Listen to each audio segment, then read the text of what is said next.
How to fix if your content was removed due to the copyright violations or community guidelines violation in YouTube.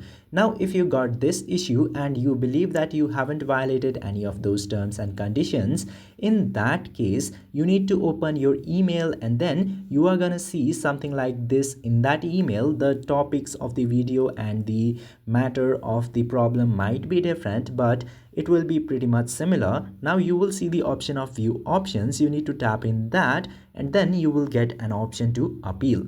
After tapping in the appeal, you will get something like this right here. Now in here you will see the reason for the dispute and you need to carefully read the reason for dispute. Then you need to explain in this box right here why should your content not be removed or deleted from the YouTube and why your content follows the community guidelines completely. And after explaining it, just simply submit it to the YouTube team. They will review your content, and if your content follows all the community guidelines, your videos will be public again. This is how you fix the issue. I hope you understood all of the process. If yes, don't forget to hit that subscribe button.